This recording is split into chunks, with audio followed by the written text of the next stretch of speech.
Hello everybody, this is Kyrix, and I'm here for something a little unusual. Yeah, I'm here to rant for a bit. And as you can see, this is not my usual larvatar, so pony content is ahead. Warning now! Spoilers for Equestria Girls. If you haven't seen all 4 of them at the time of this release, that is to say, Equestria Girls, Rainbow Rocks, The Friendship Games, and The Legend of Everfree, if you have not seen these, go away. I will ruin these movies through the course of this conversation. You have been warned. Alright, anyway, moving on. I'm going to address some peeves that I've had. Not about the movies, but about the people watching the movies. Because I understand Equestria Girls, pretty divisive thing. Even today, a lot of people just don't like it. And that's fine. Not everything is for everyone. There are episodes that I can't stand that the fandom loves. I, to this day, cannot figure out why the hell people like Brayburn. It's just a fact.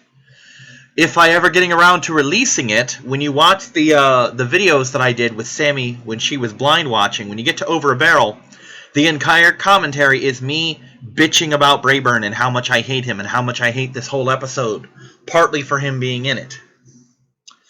But that's not the conversation. The conversation is I watch a lot of blind viewers.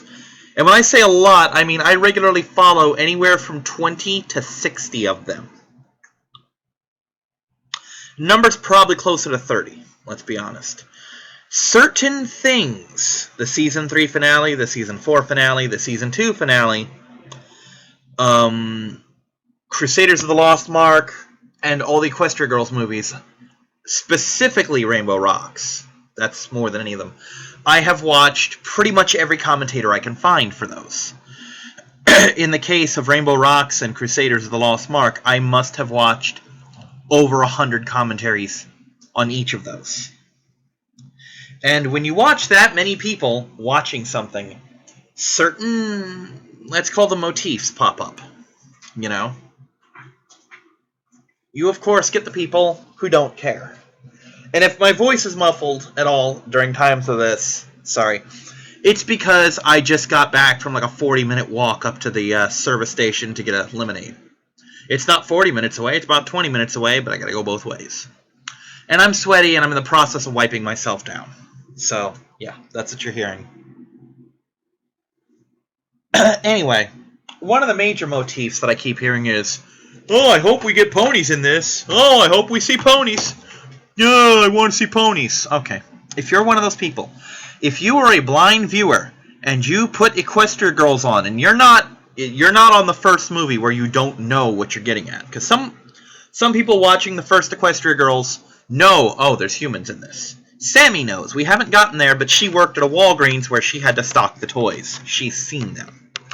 Plus, I had completely forgotten I had shown her all the Flufflepuff skits, 3 of which featured Equestria Girls. So, but if you're not one of those people who has the thing blanked out, who doesn't know, and you're watching it, you know it's about humans, and you say, oh, I want to see ponies, then here's what you do. You press stop on Equestria Girls, and you move on to the next episode of My Little Pony. Because if you're watching Equestria Girls looking for ponies, you have fundamentally missed the concept. I've got 2 examples which don't quite work, but they're the closest thing I've got, because this kind of situation doesn't happen much. Disney Channel had a show called Lilo and Stitch, based off the franchise Lilo and Stitch, which had movies. Lilo and Stitch, towards the end of its run, had crossovers with 4 Disney shows. The Proud Family, American Dragon Jake Long, Recess, and Kim Possible. There might have been a 5th one, but those are the ones I remember. And I only watched the Kim Possible one, because at the time I wasn't into the other 3 shows, so I skipped those. Now, I can understand if you're a Lilo and Stitch fan and you're a Kim Possible fan, and you turn on Lilo and Stitch and there's Kim Possible. Oh my god, that's exciting, that's wonderful. Kim Possible, Ron Stoppable, I think Shigo and Draken were in it, Rufus, obviously. Rufus having been mistaken for one of Jumba's experiments. That's cool.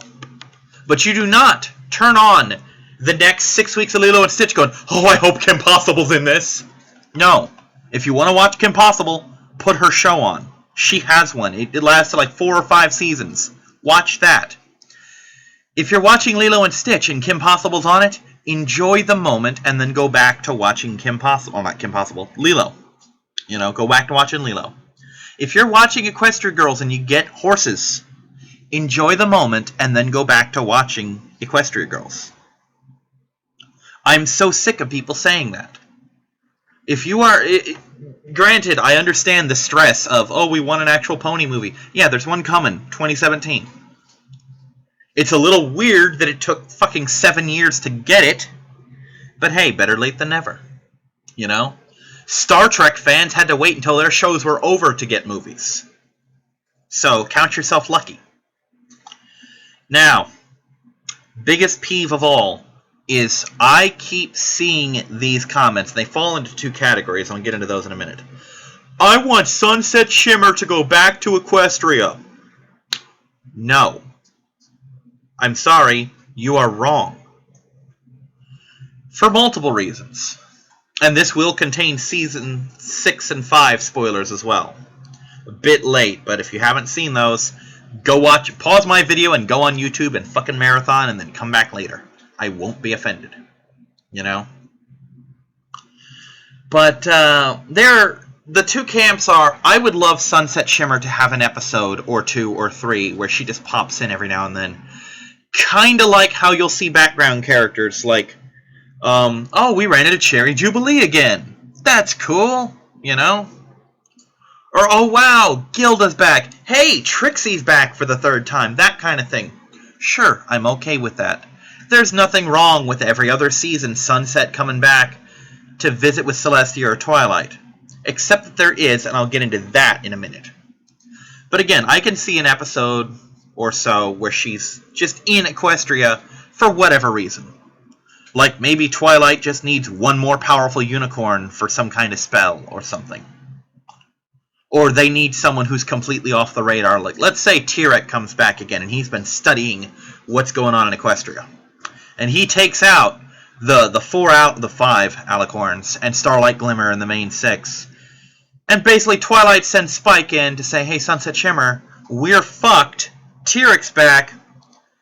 Here's who Kyrix is. We need help. Well, Sunset Shimmer and her friends can come in, have an episode learning how their pony powers work, and just back up, because he'd never see that shit coming. You know?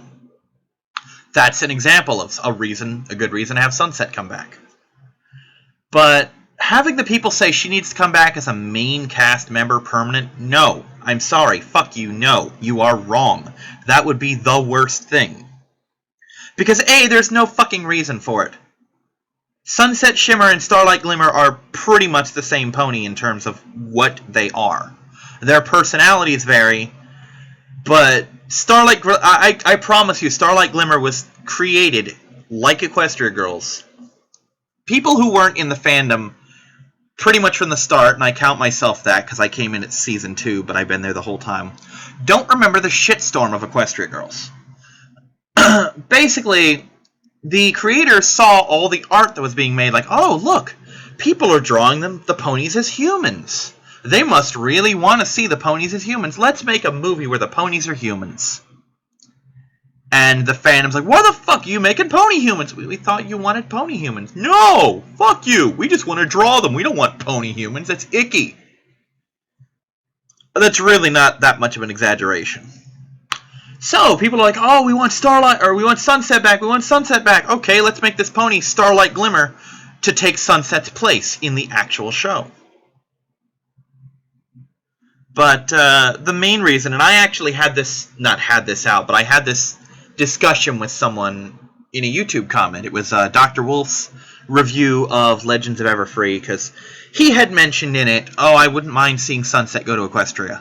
And that pisses me off, especially since he's generally the reasonable guy, the guy who doesn't get super emotional about shit, just the logical, this makes sense guy. And for him to say that just makes me want to slap him in the face for saying something so fucking stupid. Here's why. Sunset does not belong there. And someone tried to say, oh, well, Sunset's from Equestria. It's where she really belongs. And I countered that with, you mean like how Spike ultimately belongs in the Dragonlands and Twilight ultimately belongs in Canterlot because Spike was fucking laid there probably as an egg, and Twilight was probably born and definitely grew up in Canterlot. So basically what you're saying is you want to see Twilight move to Canterlot permanently and leave her friends behind because she belongs in Canterlot, because that's where she's from?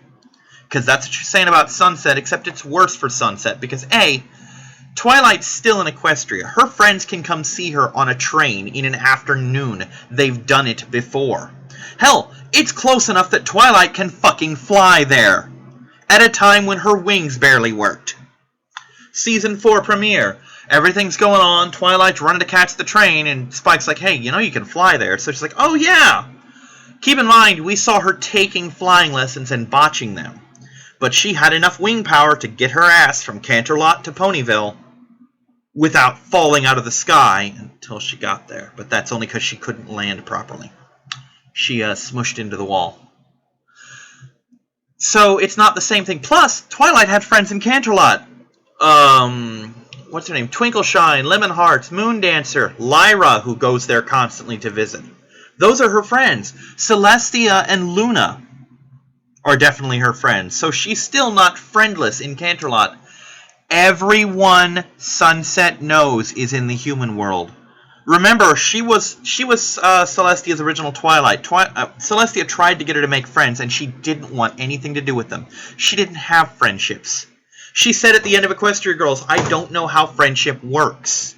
That was the whole point of redeeming her, is the fact that she literally didn't know what the hell friendship was and how it worked. So, for her to go back to Equestria, you're asking her to leave everyone she knows and loves just to see Twilight and Celestia, who she could write to in her fucking book. Because I guarantee you that if Sunset writes a message, Dear Princess Twilight, I'm about to write in the next page a message for Princess Celestia. Please deliver it to her. I need her to see this. She'd have that to her that afternoon. She'd probably rip it out of the book and have Spike email it to her, you know? But for Sunset to be uprooted from the human world into Equestria would be wrong. And you could say, well, Twilight's got her mirror. She can always have the friends come over. That's actually worse. Because, granted, the canonicalness of the comics is dubious, but this was actually covered in the comics. Star Swirl made multiple mirrors, one of which led to a mirror world where Sombra was a good guy and Luna had never been banished. And Celestia constantly went over there. She snuck across the mirror to see Sombra because she had a crush on him. And after she banished Luna, she went over there to see her mirror sister because she missed Luna that much. And she kept going over and over and over. And at one point, Star Swirl locked the mirror down, and that she still found a way to go back over there. And the problem is, when you start crossing worlds like that frequently, that's the key word, frequently.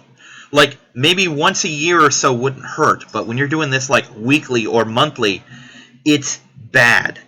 How bad, you ask? Here's how bad. The worlds begin to merge. And I don't mean merge as in, oh, the two Lyras become one Lyra, which would be bad enough to fuse two personalities. You might think that's cool. Like, oh, I get to fuse with another me? Yes, well, what if you're the personality that gets erased in favor of the other person? Think about that. No, what I mean is, they begin to mirror each other. For example, if Twilight is she sleepy and she's coming down the stairs, and she trips and breaks her leg, human Twilight will then break her leg out of nowhere. It will just match. If human Twilight is in her world and she lets Spike out to shit in the yard, and he sees a squirrel and he runs across the street and gets hit by a car and dies, Dragon Spike will drop dead where he's standing. And you might say, Kyrix, these are bad, but these are really weird scenarios. Admittedly, yeah. I would like to think Spike, after his zap from Equestrian Magic, would be smart enough not to run into the street. But, Watch the Equestria Girls movies. Yes, they have a lot of weird shit happen to them. Like, they've had 4 incidents. 4. And look at how the students still panic every time something happens, because they're not adapted to that. Ponyville is a danger magnet. Watch Slice of Life. There is a monster attack, and everyone generally just goes about this like it's it's just a part of their day. The Lyra Bonbon scene is, what's that? Another monster attacking Equestria? Yeah, I think it's it's a monster. It's like, oh, what is it, some beast from the Everfree Forest? Yeah, I think it's some kind of bugbear. Casual shit like, oh, neighbor's dog's barking again. Oh, I think he treed a squirrel. Dangerous creatures hit that town on a weekly basis. Sometimes they cause a lot of damage. What happens if one of these pony-eating monstrosities eats Lyra? And then Bonbon, in school, just watches her best friend drop dead next to her because, whoops, Twilight didn't get there fast enough this time. You know? Hi, Winkles. So yeah, that's an issue. That's a problem. When the worlds merge, bad shit happens. And let's say, for example, human Sunset Shimmer exists, and she gets through the portal and goes into Equestria with the worlds merged. Well, let's just say, granted this is unlikely, but let's just say, or better yet, let's say human Starlight Glimmer gets through the portal. There's a better example, because she would be on the opposite world from her counterpart. And let's say she has the same maniacal designs as the other Starlight, and she just adapts to her body's own natural magic. And she becomes dangerous, like Starlight dangerous. Or even Trixie with the Alicorn Amulet dangerous. Anything they do to her will be done to Starlight, Pony Starlight. If they blast her with the elements or with their rainbow powers, Starlight gets the same thing happening to her. This is important because that was a key part of the comic that featured this. Because good Sombra was mirrored by evil Celestia and evil Luna after Nightmare Moon was freed, basically. And the Twilight could not stop Celestia because if she hurt either of them, their counterparts of Celestia and Luna got hurt. The plan was to seal them in crystal or something with the elements of harmony, which would seal Celestia and Luna as well, but it wouldn't kill them. You're going to have to read the comics yourself to find out what they did. Although you can probably guess. Now, I will say one thing that was a pleasant surprise. I'm going to go on the record and admit I was wrong about something. Since Equestria Girls, I've told everyone, which admittedly wasn't many people that I've had to talk to about this, relax, the writers know what they're doing, this movie isn't going to suck. And I've had to say that for every movie. But at the end of Friendship Games, when it was decided that Human Twilight was going to join the cast, I said, no, that's a bad idea. Equestria Girls is about Sunset. And if you put Twilight, that just makes her the main character. Well, Legends of Everfree came out, and guess what? No, Sunset is very much still the main character. Twilight has a heavy focus, but she doesn't have more of a focus than, say, Rainbow Dash had in Rainbow Rocks, you know? Or Fluttershy had in Equestria Girls, because she had a pretty heavy focus in that movie. She was the first of the girls that Twilight was with, and she had a lot of things centering on her. Probably more than the other 4 girls. So yeah, I lost my faith in the writers. They delivered. They delivered by not making it a clone of the regular show. That's the thing. I don't watch Equestria Girls to watch the same characters. I watch Equestria Girls to see an alternate universe of these characters and what they can be like. And that's the thing you have to remember every time you watch this movie. These are not the same characters. People turn on Rainbow Rocks. Wow, Rainbow Dash is a bitch. Yes, she is, because she hasn't had 5 years of character development to fix her personality flaws like our Rainbow Dash has. Granted, that's like why Equestria Girls Twilight is so timid, because that Twilight hasn't gone through the earth-shattering personality trips that Pony Twilight has. She hasn't been friends with these people for 5 years. She hasn't been made into a princess. She hasn't had to balance the fate of the world on her shoulders 6 times. More than that, but either way. Anyway, this is just a rant I had to get off my shoulders here because I'm just pissed that people keep trying to shoehorn the two things. They don't belong together. Oh, I completely forgot the other example. Because I was mentioning that the examples don't work. Like Lilo and Stitch and Kim Possible don't necessarily work as a good analogy because they are technically in the same universe, but they don't share anything. A better example would be Beast Wars. There was episodes where they found the original Autobot and Decepticon bodies. And I'm sure there's at least one Beast Wars fan out there like, oh, they need to activate Optimus Prime and Bumblebee and Ironhide, and they'll whoop the Predacons. You're missing the point. It's cool to see them. Oh my god, there's Optimus. Oh look, what was it? Optimus Primal has Optimus Prime spark in him and he's changed. That's awesome. And he's got some of his personality traits. That's cool. Enjoy it. And then go back to watching Beast Wars. You know? It just bugs me. It shouldn't. I don't know. Anyway, see y'all. Bye-bye.